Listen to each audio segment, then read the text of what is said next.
الحمد للہ وقفا والصلاة والسلام علی من لا نبی بعد اما بعد فاعوذ باللہ السمیع العلیم وبوجہہ الکریم وسلطانہ القدیم من الشیطان الرجیم رب اشرح لی صدری ویسر لی امری واحلل عقدۃ من لسانی یفقہوا قولی ومثل الذین ينفقون اموالهم ابتغاء مرضات اللہ وتثبیتا من انفسهم کمثل حبۃ بربوۃ اصابها وابل فآتت أكلها ضعفین فإن لم يصبها وابل فطل واللہ بما تعملون بصیر۔ آیت نمبر 265 ہے، پارہ تیسرا اور سورہ بقرہ۔ ان لوگوں کی مثال جو اپنا مال اللہ کی رضامندی کی طلب میں دل کی خوشی اور یقین کے ساتھ خرچ کرتے ہیں، اس باغ جیسی ہے جو اونچی زمین پر ہو اور زوردار بارش اس پر برسے اور وہ اپنا پھل دگنا لائے، اور اگر اس پر بارش نہ بھی پڑے تو پھوار ہی کافی ہے، اور اللہ تمہارے کام دیکھ رہا ہے۔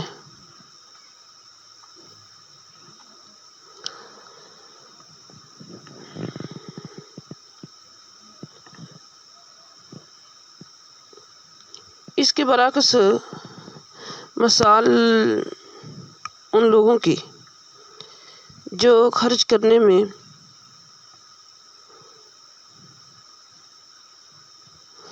اپنے مالوں کو ابتغاء مرضات اللہ، اللہ کی رضامندی چاہتے ہیں، اللہ کی رضامندی کے لیے اور کوئی نیت نہیں، نہ کسی پہ احسان جتانا ہے، نہ کسی کو دکھ دینا ہے، خاص اللہ کی خوشی مطلوب ہے۔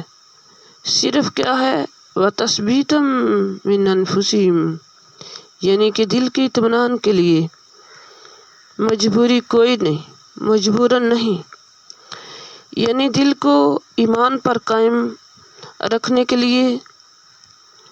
پیچھے ریاکاروں کی اور منافقین کی مثال دی گئی تھی، اور یہاں مخلصین کی، کہ مخلصین لوگ جو ہوتے ہیں وہ کیسے ہوتے ہیں؟ نمبر 1 کہ وہ اللہ کی رضا چاہتے ہوتے ہیں، دکھاوا نہیں چاہتے، صرف اللہ کو خوش کرنا چاہتے ہیں۔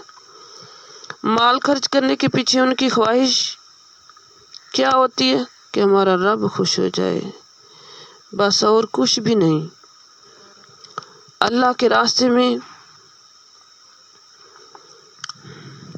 دیں تو ہماری صرف ایک ہی خواہش ہونی چاہیے، وہ کیا ہے؟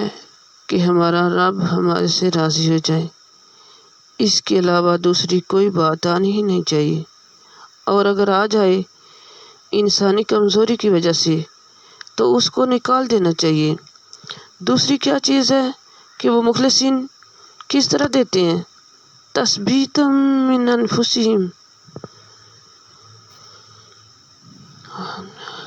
وہ اپنے نفسوں کو ثابت قدمی سے کسی مجبوری کے تحت نہیں دیتے، دل کے اطمینان اور یقین سمجھ کے دیتے ہیں۔ سورہ توبہ میں آتا ہے، منافق خرچ نہیں کرتے مگر یہ کہ وہ ناپسند کرتے ہوئے، اگر کریں بھی تو خرچ کرنے کو ان کا دل نہیں چاہتا ہوتا، بس مجبوری ہوتی ہے۔ کیوں؟ ان کو پتہ ہوتا ہے کہ اگر ہم نے خرچ نہ کیا تو ہماری بدنامی ہوگی، لوگ کہیں گے اتنا روپیہ، اتنا پیسہ، اتنا مال اللہ کے راستے میں دیتے ہوئے تو کبھی دیکھا نہیں، مجبوراً خرچ کرتے ہیں۔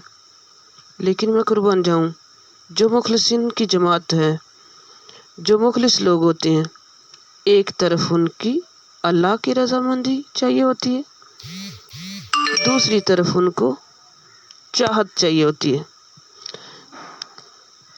وہ اپنا نفس جما کے رکھتے ہیں خالص للہ کے لیے، بعض اوقات شیطان ہمیں ورگلاتا، کہتا ہے تم نے خرچ کیا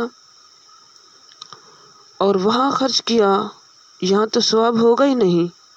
اس پر بھی ہمیں جائزہ لینا چاہیے۔ جو دے دیا اللہ کے لیے مطمئن ہو جانا چاہیے۔ اللہ پاک اس کا ہماری نیت کے مطابق اجر دیں گے انشاءاللہ۔ اس کی تائید اس حدیث سے بھی ہوتی ہے نا کہ کسی نے کہا آج رات میں خالصتاً اللہ کے لیے خرچ کروں گا، کسی کو پتہ نہ چلے۔ تو جب وہ صدقہ لے کر نکلا تو وہ صدقہ ایک چور کے ہاتھ لگ گیا۔ صبح ہوئی تو پتہ چلا کہ آج رات چور کو صدقہ چلا گیا۔ بڑا پشیمان ہوا، بڑا پریشان ہوا، میرا صدقہ ضائع ہو گیا۔ اگلی رات پھر کسی خراب عورت کے ہاتھ لگ گیا تو پھر اس کے دل میں کیا ڈالا گیا کہ تمہیں کیا معلوم اے انسان، تمہارے اس صدقے کی وجہ سے چور چوری سے باز آ جائے۔ تمہیں کیا معلوم کہ وہ اپنی چوری سے توبہ کر لے۔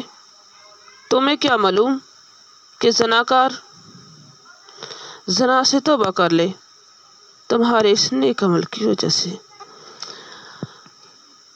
اور ہم بعض اوقات خالص نیت سے حلال کی کمائی میں سے دیتے ہیں، بعد میں پتہ چلتا ہے وہ تو صحیح جگہ پہ نہیں گیا۔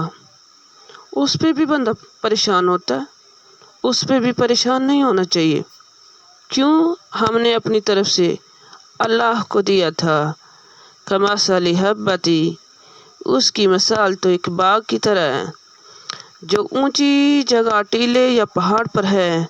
اصابہ وابل، پھر پہنچی اس کو تیز بارش تو لایا وہ باغ اپنے دگنے پھل۔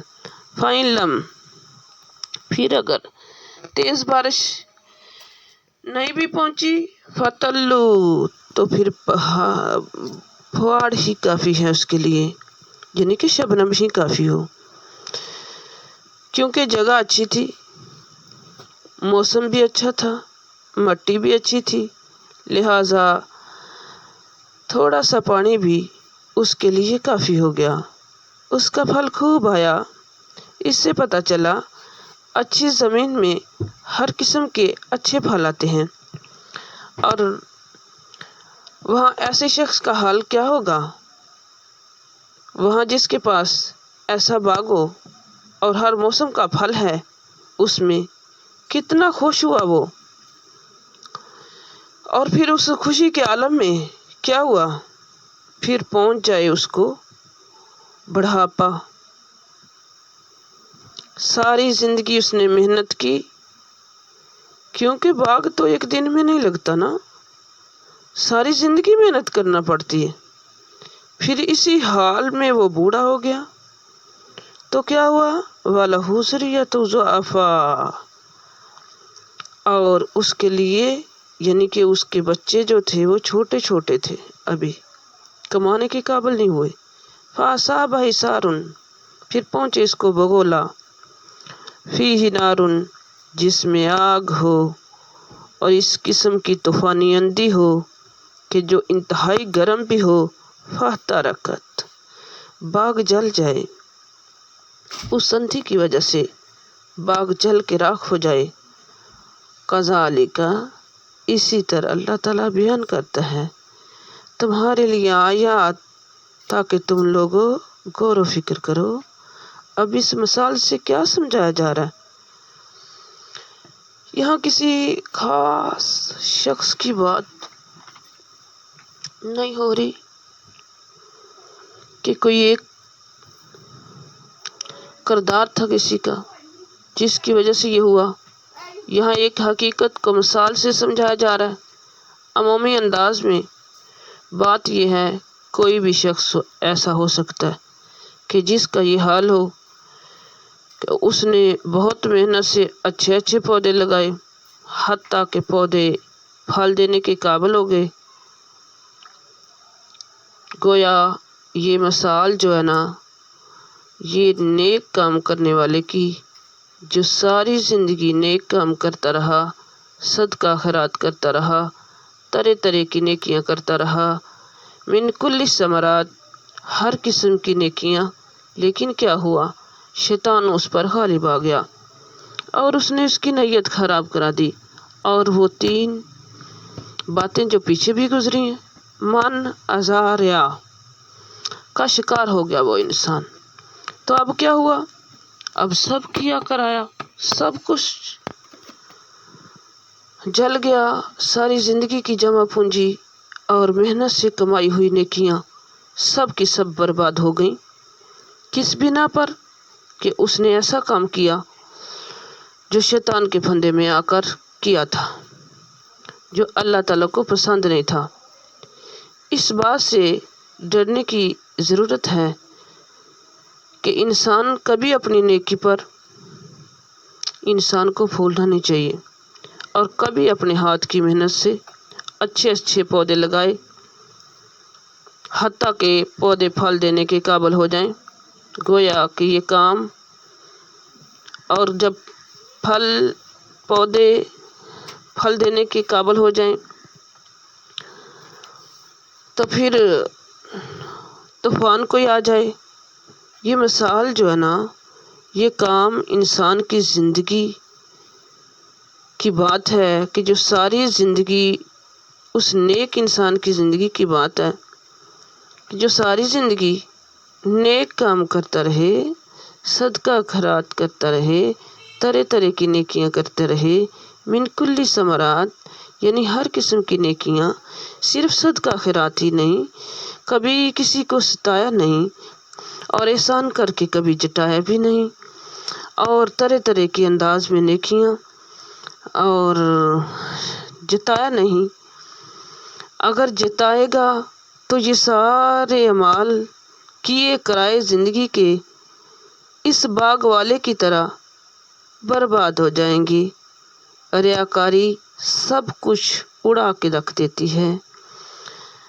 جیسے مثال کے طور پر بندہ ساری زندگی نیکیوں کے لیے محنت کرتا رہے، ایک دن بیٹھ کے خوب ستائے، یعنی کہ جس کے ساتھ نیکی کی ہے اس کو تانے مینے دیتا رہے۔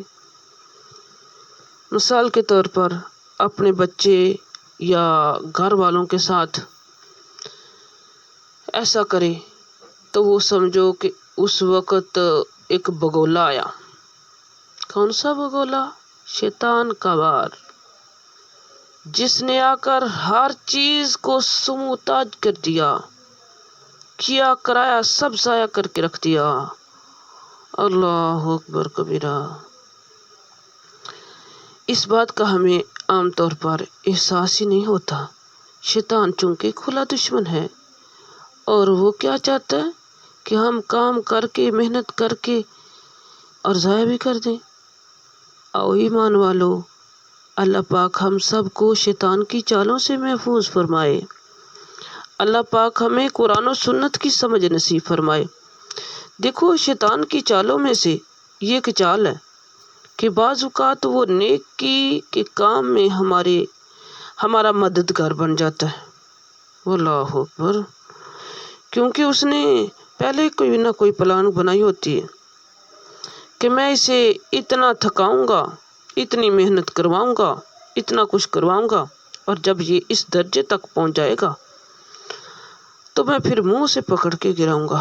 استغفر اللہ، لا حول ولا قوۃ الا باللہ۔ اللہ اکبر۔ بعض اوقات ہم اپنے بچے کے ساتھ بڑی محنتیں کرتے ہیں، سب لوگ کرتے ہیں، لیکن بعض اوقات ہم ایسا کرتے ہیں کہ بچے کے ساتھ محنت بڑی کی، تربیت بڑی کی، سارا کچھ، اور پھر تانے مینے دیتے ہیں بعد میں۔ دیکھا نا، وہی آ گئے سامنے مثال۔ پھر تانے مینے دینے لگ جاتے ہیں، میں نے تمہارے ساتھ یہ کیا، میں نے یہ کیا، تو اب کیا ہوتا ہے؟ بچے کے دل میں نفرت بیٹھ جاتی ہے، وہ پھر ماں باپ سے بھی دور بھاگنے لگتے ہیں۔ وجہ کیا بنی؟ دیکھو، اپنے ہی بچے اپنے سے دور بھاگ گئے۔ وجہ دیکھو، دیکھیں ہم جتنے بھی نیک ہیں نا، اچھے ہیں، جتنے بھی نیک ہیں، لیکن اگر دوسروں کو اذیت دیتے ہیں، اپنی اولاد سے شروع ہو جاؤ، اذیت دیتے ہیں، تو ایک شخص جو ساری زندگی نیک کام کرتا رہا نا،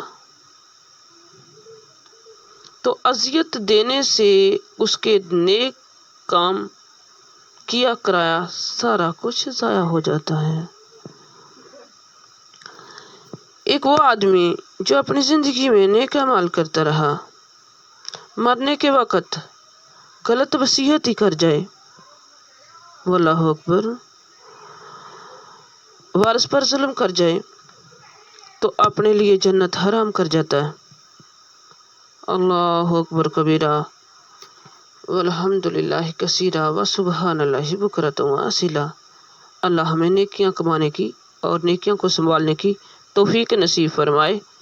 اللہ ہم سب کو قرآن و سنت کی سمجھ نصیب فرمائے اور قرآن و سنت کے مطابق چل کے زندگیاں بسر کرنے کی توفیق نصیب فرمائے۔ سبحان ربک رب العزۃ عما یصفون وسلام علی المرسلین والحمد للہ رب العالمین۔